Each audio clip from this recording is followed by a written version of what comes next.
Je vais faire une lecture très éclairante sur ce qu'on appelle les channels. Sous-titre: Le nouveau spiritisme. Ce n'est pas de moi, c'est d'un auteur dont je ne donnerai que les initiales, J.L. Les channels, terme anglais qui signifie les canaux, sont des médiums qui transmettent des messages de l'au-delà. Le public est supposé croire que ces informations émanent d'êtres spirituels prestigieux, mais la vérité est tout autre. En réalité, il s'agit d'une opération de conditionnement et de propagande qui est sous le contrôle d'entités qui se sont fait connaître en tant que maîtres de la Grande Loge Blanche au XIXe siècle, par l'intermédiaire d'un initié appelé le Tibétain. Cette loge a annoncé son intention d'instaurer le nouvel ordre mondial du Nouvel Âge.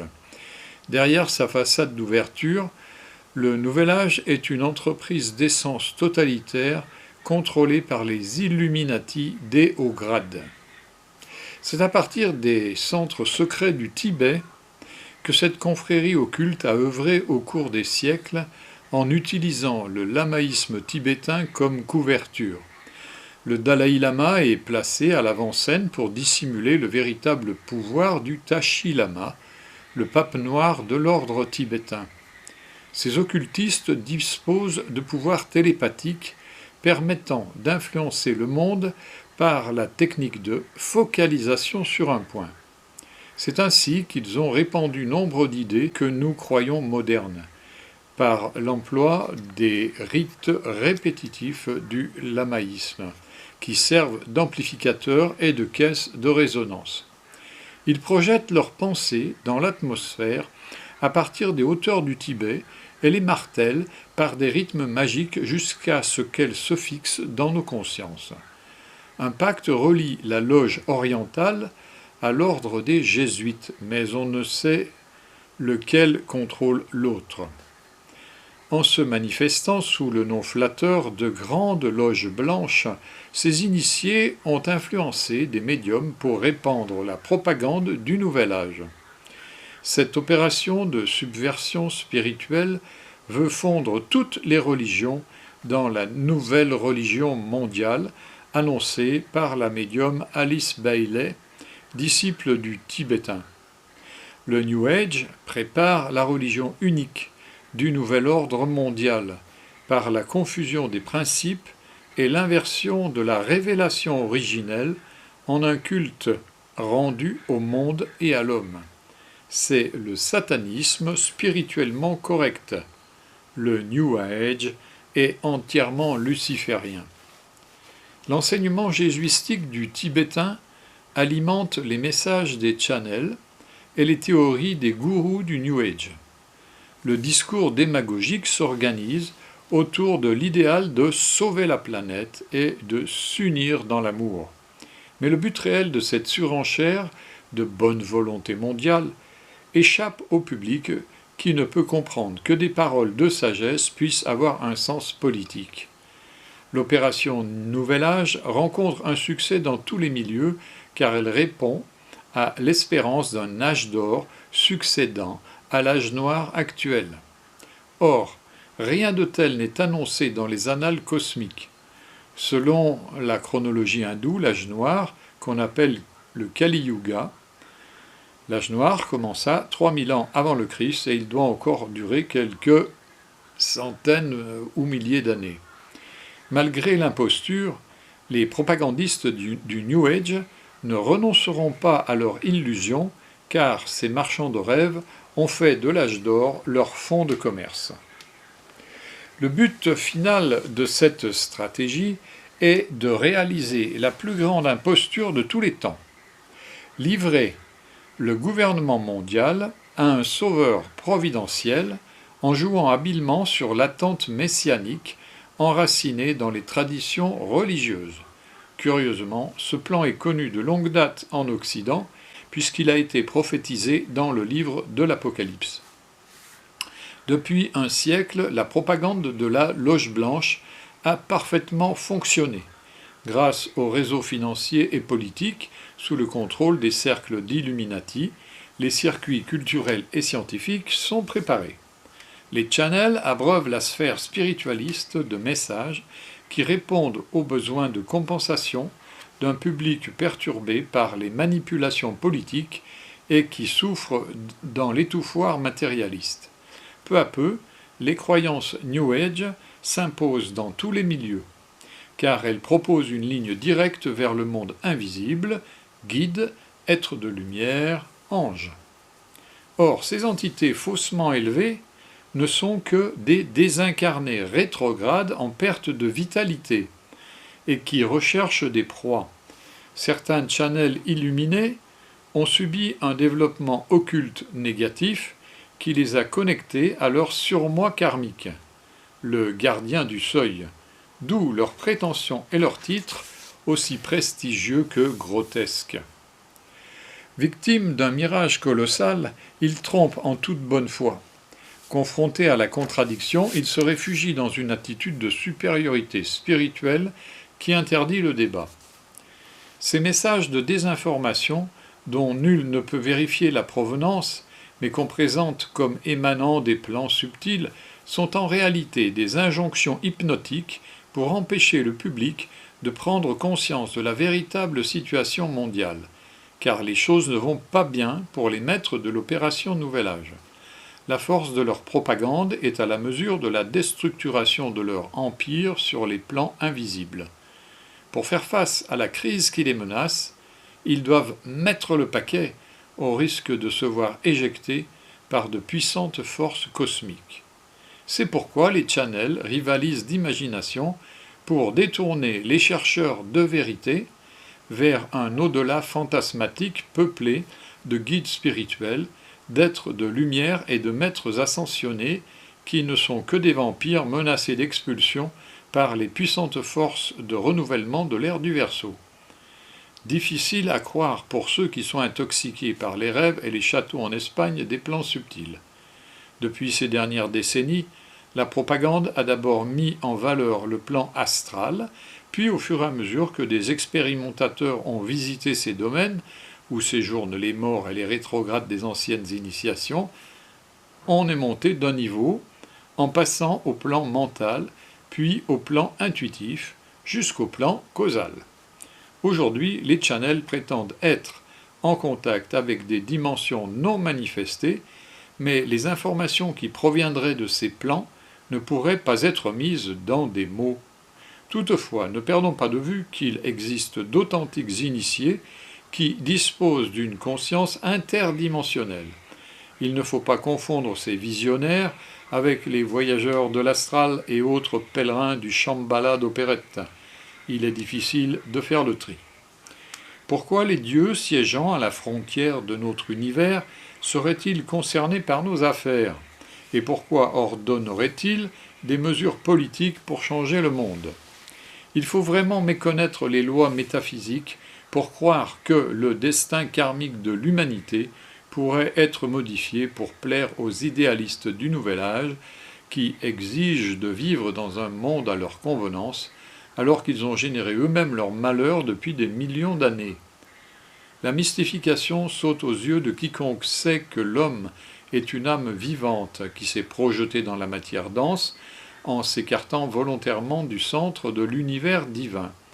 Dans cette situation, au lieu d'admettre humblement que notre vraie patrie est ailleurs, nous préférons nous accrocher au monde et invoquer le ciel pour qu'il transforme la terre en un paradis.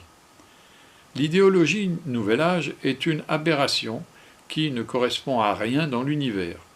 C'est pourquoi elle se réfère à des autorités prestigieuses pour masquer sa vanité, Christ, Bouddha ou les grands sages de l'Antiquité. On accorde de l'importance à ce qui est dit qu'en fonction de l'autorité qu'on prête à celui qui le dit. Telle est la devise des channels. Le channel se croit en sécurité puisqu'il ne fait que transmettre des messages. Il ne se sent pas responsable des dégâts psychiques qu'il cause, mais ses mensonges tuent des âmes. Les prétentions des channels sont aussi grandiloquentes dans la forme qu'elles sont creuses dans le fond. C'est ainsi qu'un channel se proclame l'incarnation de Saint Michel pour mieux vendre son eau de vie chargé en ADN christique et cela en dégoisant des sentences de l'inévitable tibétain, le grand manipulateur jésuito-oriental du New Age. On ne parle plus explicitement de la venue du Christ Maitreya, mais on propose une ascension de la Terre vers une autre dimension. On parle beaucoup moins des maîtres de sagesse et de la Grande Loge Blanche qui commencent à faire ringard, mais on se gargarise avec la hiérarchie cosmique et les maîtres ascensionnés. Les êtres de lumière font toujours recette, or ces guides s'alimentent de la lumière qu'ils dérobent. Comme notre monde, l'au-delà ne donne rien gratuitement. Il faut savoir que les démons viennent comme des anges de lumière et que Satan vient comme un homme de paix, et vous êtes libre de le croire. Une anecdote, l'archange Michael, en guillemets, soi-disant incarné dans une femme, nous a tensés pour que nous reconnaissions qui elle est. Ces personnages mettent une majuscule quand ils disent « je ». Nous lui avons rétorqué que ces messages sont indignes de Saint Michel, qui combat le dragon serpent encerclant notre système solaire, et que nous avons une petite idée de leur provenance. Bien entendu, il ne peut pas convaincre une victime de l'occulte qu'elle est dans l'illusion, car un orgueil supérieur la possède. De plus, les entités qui la contrôlent sont des maîtres inflexibles. La mafia occulte veille sur ses casinos et ses filles de saloon. La nuisance générée par les channels, ces aventuriers des limbes, serait dérisoire si elle n'était pas au service d'une entreprise de subversion spirituelle dont le but est de mettre la confusion dans l'esprit des chercheurs de vérité. Ceux-ci, souvent purs et sincères, mais ignorants de ce qui touche au plan invisible, reçoivent tout ce qui vient du ciel comme parole d'évangile. Or, l'invisible auquel l'homme a accès n'est rien d'autre que l'envers du monde visible. La parole « Nul n'a vu Dieu » est explicite. Les royaumes célestes sont hors d'atteinte pour ceux qui ne sont pas libérés. Le monde divin est inaccessible. C'est une dimension qui se situe au-delà des 7 plans de notre univers, qui est le seul connu des occultistes. Dès qu'un explorateur de l'occulte entrevoit une faible lueur au-dessus de sa tête, il a tendance à se croire au Devachan, trop vite baptisé monde spirituel par certains clairvoyants. La lueur de la chandelle peut cacher le soleil. Innombrables sont les dupes qui ont oublié le proverbe « Si tu vois le Bouddha, tue-le, car ce ne peut être qu'une illusion au travers de ta route.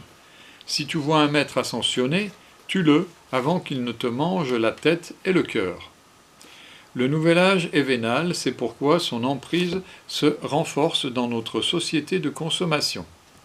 Les marchands distribuent des innombrables productions dont le New Age a inondé le marché des spiritualités. Qui aurait le courage de dire « ça suffit » sans risquer la faillite? Dans un moment de découragement, un libraire parisien nous déclara « Regardez ces livres étalés dans mon magasin, c'est de la merde. Je me prostitue en vendant ces débilités New Age. » Le libraire honnête a fermé boutique. Quant aux thérapeutes des médecines douces, ils ont adopté le consensus imposé par le New Age. On ne va jamais contre la mode quand on est commerçant. Tout le monde a donc adopté le culte de l'énergie et de l'ouverture des chakras. Or, cela n'est pas sans danger.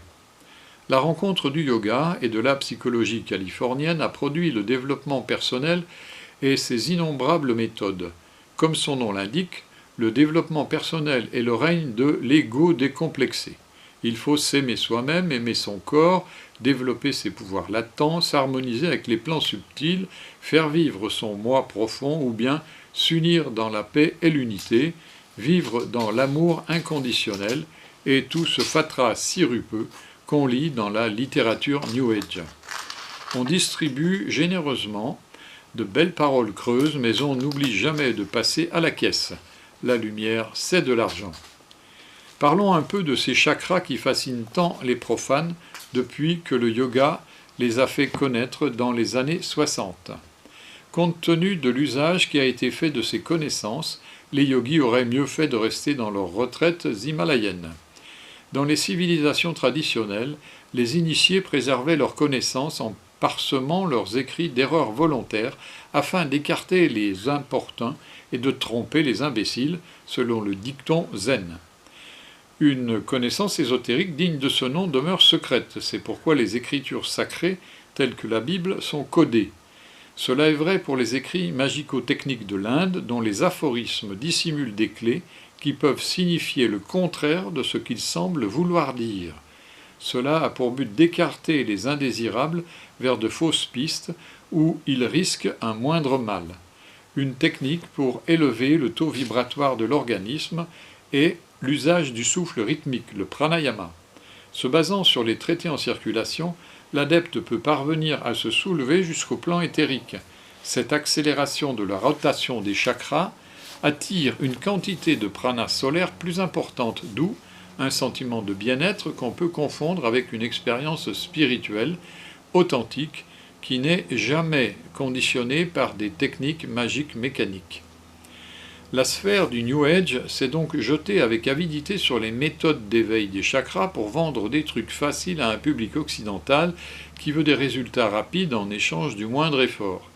Compte tenu de leurs méthodes dérisoires, les chakras de nos yogis de salon ne risquent pas d'exploser, et leur kundalini peut dormir tranquille. Au mieux, elles stimuleront des crises sexuelles qualifiées hâtivement d'expériences tantriques. Pourquoi les véritables initiés ont-ils mis des embûches pour égarer les curieux? Parce qu'un mystère sacré doit rester à l'abri des mains sales, expression pour signifier que celui qui s'approche du sacré avec indignité s'empoisonne et peut se rendre malade. Les écrits hermétiques qui traitent de la transmutation du corps ont voilé les secrets de cette transformation dans un langage alchimique obscur. La vraie lumière est intérieure, mais on la cherche au dehors, dans le ciel, où ne brillent que les néons de l'illusion. Il existe un secret relatif aux chakras et leur mode de rotation. Les chakras, qui sont des roues, attirent les énergies subtiles dans le corps, tournent toujours dans le même sens dans les conditions naturelles. Lorsque l'âme immortelle est éveillée en l'homme, alors le sens de rotation des chakras s'inverse. Cette conversion permet d'attirer dans l'organisme des énergies nouvelles provenant des dimensions divines. Ces forces sacrées sont donc protégées de toute captation par des profanes qui n'auraient pas accompli le processus régulier de purification qu'on appelle la mort de l'ego. Ni le développement personnel, ni le pseudo-yoga ne peuvent inverser la rotation des chakras, car ce renversement énergétique dépend de la naissance effective de l'âme divine. À l'opposé, l'ouverture des chakras, par amplification de la puissance énergétique naturelle, ne conduit qu'à une liaison plus forte avec les plans invisibles des basses hiérarchies. C'est le piège occulte. Les channels, comme les médiums, sont des êtres qui se sont livrés durant la vie précédente à un développement magique rétrograde. Comme les médiums, ils disposent parfois d'un don de prédiction, mais c'est une infirmité sur le chemin spirituel. Ils captent des informations, mais à la manière des envoûtés. Ils ne maîtrisent rien. Ce sont des sangsues. Ils ont besoin de faire de la publicité pour trouver toujours plus de victimes et élargir le cercle d'influence des coqs qui les manipulent.